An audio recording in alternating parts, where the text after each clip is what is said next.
आत्माओं, आचार्य मांगतुंग स्वामी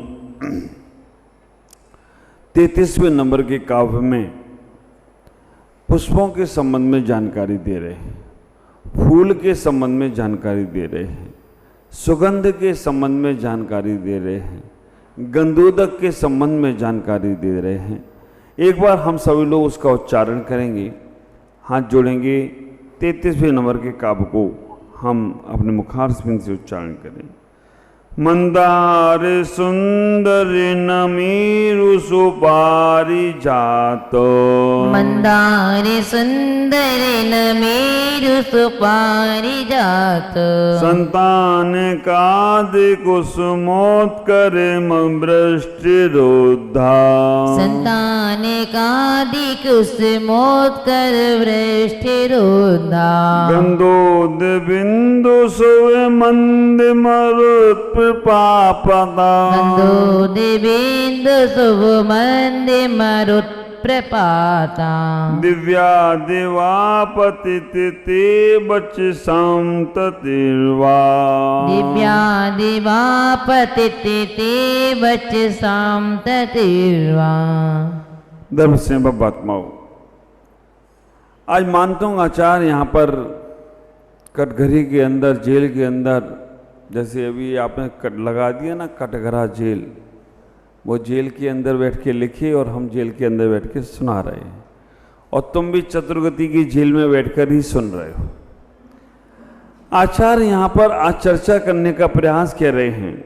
मंदार सुंदर नमेरु सुपारिजाता, संतान काज कुसुमोत्कर वृष्टिरुद्धा, गंधोद बिंदु शुभमंद मरुत्प्रपाता, दिव्या दिवा पतते बचसाम ततिर्वा। हे भगवान, अष्टप्रातिहार में पुष्पवृष्टि की बात कर रहे हैं। जब मैं इस काव्य को पढ़ रहा था, ध्यान कर रहा था, एक जगह मेरा ध्यान अटक गया, गंधोद बिंदु। भगवान, आपका जब समोषण होता है तो गंध की बिंदु होती है, मतलब गंधोदक की वृष्टि होती है।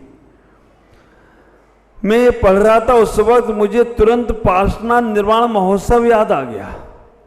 हे भगवान, जब हमारे पार्श्वनाथ भगवान की पालकी निकलती है तो हमारे देवता भी गंधोदक की वृष्टि कर रहे हो तो कोई आश्चर्य की बात नहीं। अब विचार करके रखना, अभी हमारे जब पार्श्वनाथ भगवान निर्वाण महोत्सव पे निकले तो देवताओं ने कितनी सुगंध में गंधोदक की, न पानी तेज वर्षा न हल्का वर्षा, केवल गंधोदक की वृष्टि होती रही।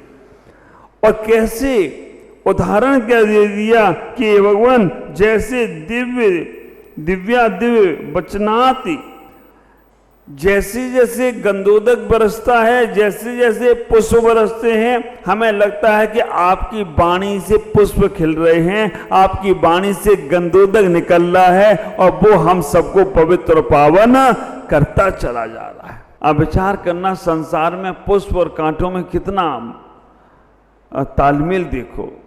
मैंने कहा उस वक्त 4 लाइनें, पुष्पों पे, फूलों पे चलने वाले बहक जाते हैं, फूलों पे चलने वाले बहक जाते हैं, कांटों पे चलने वाले महक जाते हैं। कांटों पे चलना सीख लो मेरे यारो, क्योंकि आज हर जगह कांटे ही कांटे नजर आते हैं, क्योंकि आज हर जगह कांटे ही कांटे नजर आते हैं। लेकिन भगवान के चरणों में वो कांटे भी फूल बन गए। यहां बात कह रहे हैं दृष्टि रुद्धा, मतलब जो वो फूल भगवान के चरणों में गिर रहे हैं, पुष्पवृष्टि हो रही है, तो वो फूल भगवान के चरणों में उल्टे नहीं गिर रहे हैं, सीधे डंडा नीचा है और फूल की पंखुड़ियां ऊपर की तरफ हैं। तो आप विचार करके रखना, यह कहना वो चाह रहे हैं कि भगवान आपके चरणों में कैसे भी उल्टे से उल्टे लोग आए, वो भी सब आपके चरणों में सीधे हो जाएं तो कोई आश्चर्य की बात नहीं है, क्योंकि आपका ही एक चरण है जो लोगों को आचरण की शिक्षा देता है।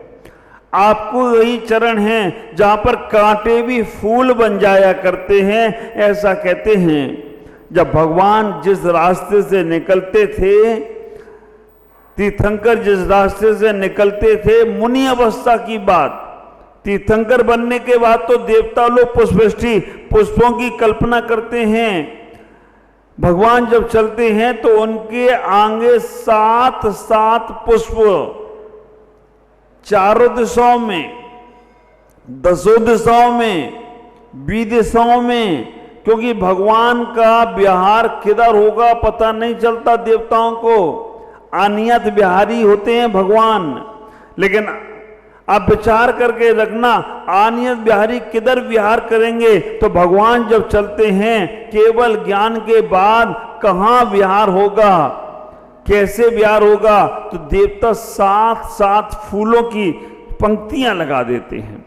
सर्वत्र 300 से ज्यादा पुष्प वहां पर विराजित करते हैं। भगवान का विहार होता है तो फूल पे पैर नहीं रखते, फूल के ऊपर 4 अंगुल ऊपर वो चलकर निकल जाते हैं। ख्याल करो, इतना ही विचार करना कि भगवान जब मुनि अवस्था में भी विहार करते हैं तो जिस रास्ते से निकल जाएं, कैसा भी फूल होता है वो वहां झुक जाता है। ऐसा भगवान का वैभव और अतिशय बता रहे हैं। यहां पर भगवान के समोषण में 5 प्रकार के फूलों की वृष्टि बताई गई। मंदार, सुंदर, नमेरु, सुपारिजात, सांतानक, एक कुसुम भगवान के चरणों में चढ़ते हैं। 5 प्रकार के ही पुष्प क्यों बताए? बहुत सारे फूल बोल देते। 5 प्रकार के पुष्पों को बताने का रीजन समझो। मंदार पुष्प कहते हैं काले होते हैं, विचार करना। सुंदर प्रजात नीले होते हैं। नमेरु जात पुष्प पीले होते हैं। कुछ पीले हैं, कुछ लाल हैं, कुछ नीले हैं, कुछ काले हैं, कुछ सफेद हैं। 5 वर्ण के पुष्प, क्योंकि संसार में 5 प्रकार के प्रवृत्ति के लोग हैं। कुछ काली प्रवृत्ति के लोग हैं, उनको भी कहा कि भगवान के चरणों में चढ़ जाओ तो तुम्हारा जीवन सुधर जाएगा। काली प्रवृत्ति के लोग कृष्ण लेस्या वाले। कुछ नीली प्रवृत्ति के लोग हैं जो नील लेस्या वाले हैं। कुछ पीली प्रवृत्ति के लोग पीत लेस्या वाले हैं, और कुछ लाल प्रवृत्ति के लोग वाले हैं वो पद्म लेस्या वाले हैं, और कुछ शुक्ल प्रवृत्ति के वाले हैं वो शुक्ल लेस्या वाले हैं। अब पीली प्रवृत्ति, नीली प्रवृत्ति, काली प्रवृत्ति तो हमें आती है नहीं महाराज, ये कौन सी होती है? जिनको लेस्याओं के संबंध में मालूम है, आप विचार करके रखना, जिसके परिणाम हमेशा कलुषित ही रहते हैं, मार काट के रहते हैं, जिसके परिणाम हमेशा दूसरों को नीचे दिखाने के रहते हैं, वो किस लेस्या वाले व्यक्ति होते हैं। जिसके परिणाम हमेशा कामना वासनाओं के रहते हैं, छल कपट के रहते हैं, मायाचारी के रहते हैं, वो हमेशा नील लेस्या वाले व्यक्ति होते हैं। परिणामों से समझना, परिणामों से आप अपने भावों को समझना। तुम्हें जीवन पुष्प के समान मिला था, लेकिन हमने इस जीवन में इतने कांटे बोलिए, इतने कांटे बोलिए कि आज वो कांटे हमें ही दुखदाई हो रहे हैं।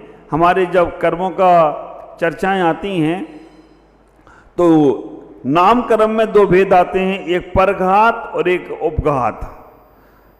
आप विचार करना, परघात और उपघात एक ऐसे हमारे शरीर में अवयव तैयार होते हैं जिससे हम दूसरों का घात करते हैं, और एक ऐसे तैयार होते हैं जिससे हम स्वयं का घात खुद करते हैं।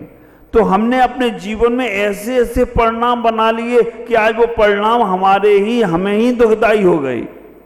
ख्याल करना, किस लेस्या वाले परिणाम वाले व्यक्ति, ये जीवन हमें पुष्प के समान मिला था, कोमल मिला था, परमात्मा के चरणों में चढ़ने के लिए मिला था, लेकिन हमने अपने जीवन में इतने कांटे लगा लिए कि आज वो कांटे हमें ही दुखदाई कर रहे हैं।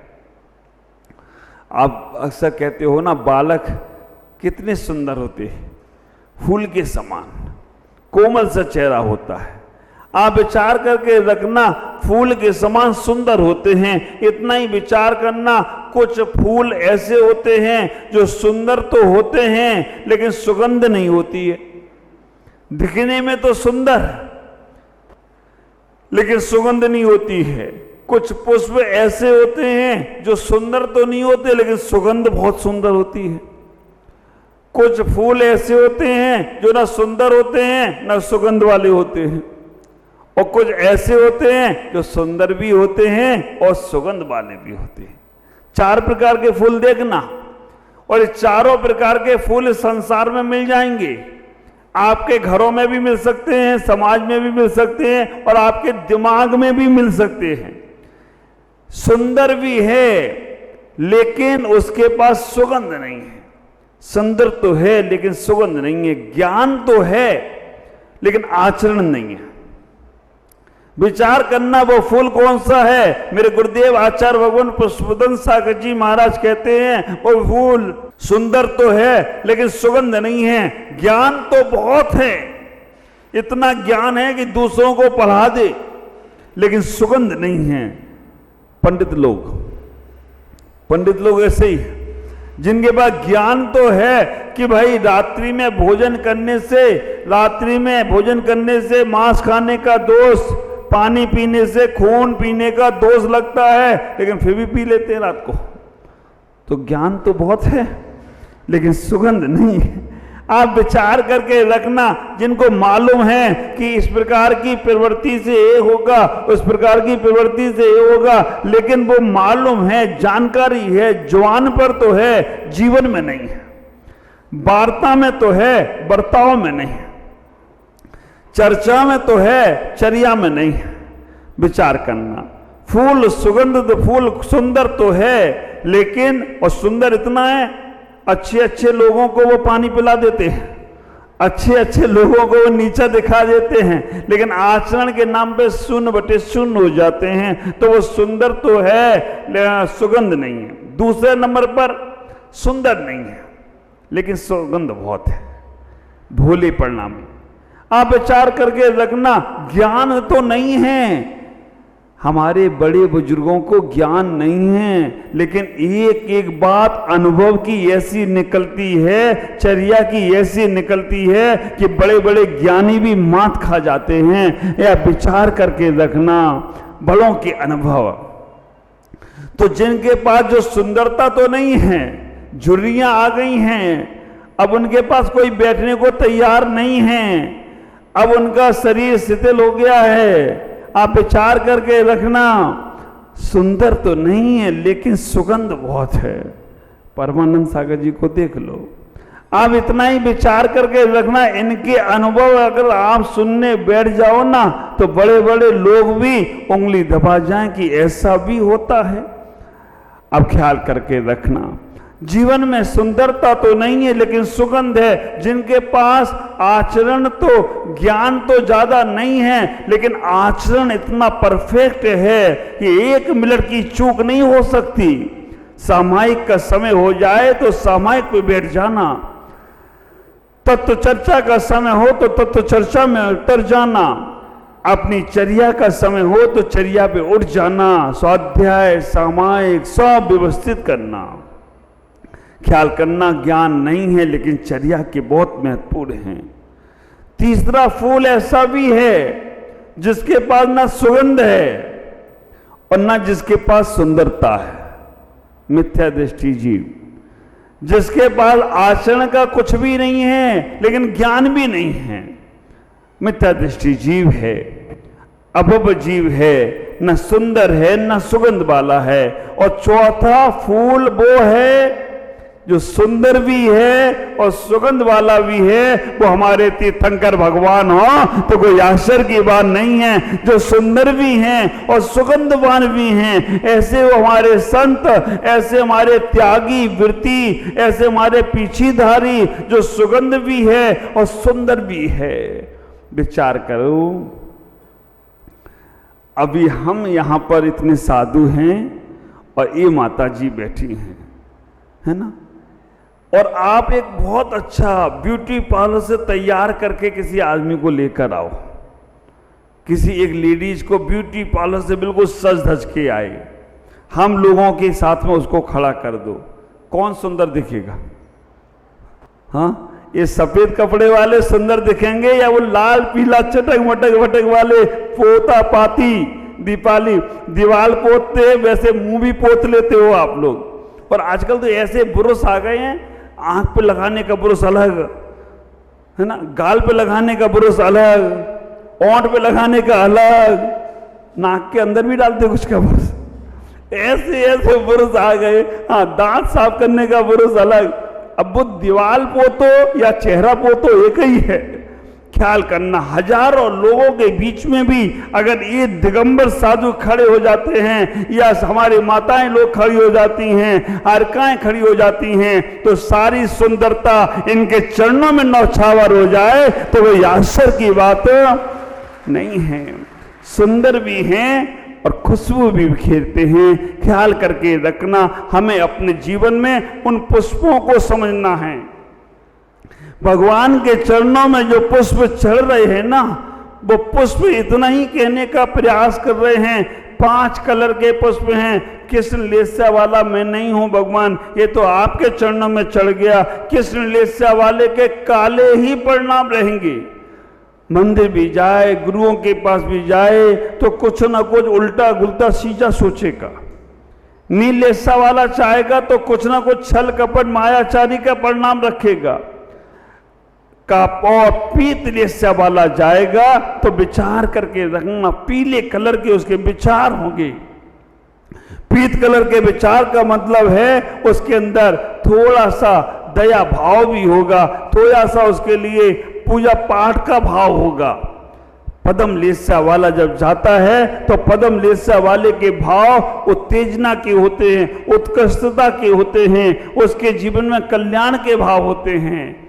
और शुक्ल लेच्छा वाला जाता है, सफेद फूल जब चढ़ता है ना, सफेद फूल कौन सा होता है, छोटे छोटे से होते हैं ना, जो भी सुबह सफेद फूल होते छोटे छोटे, आप रख दो उनको अपने कमरों में, इतना सुगंध से पूरा कमरा महक जाएगा जितना तुम्हारे सेंट डालने से नहीं महकेगा।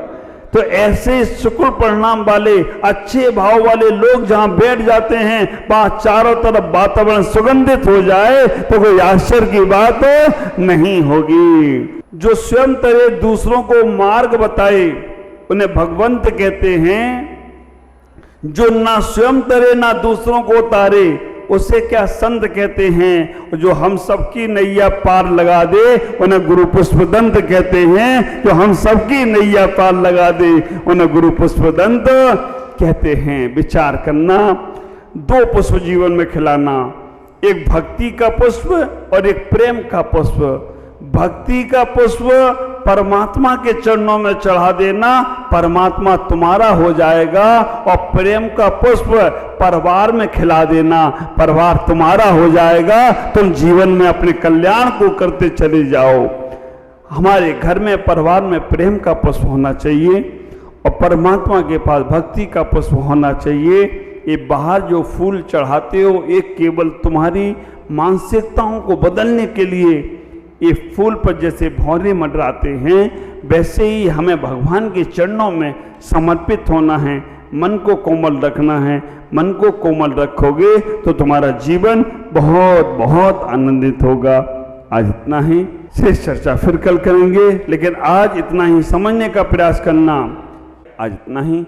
ओम नमः जय गुरुदेव।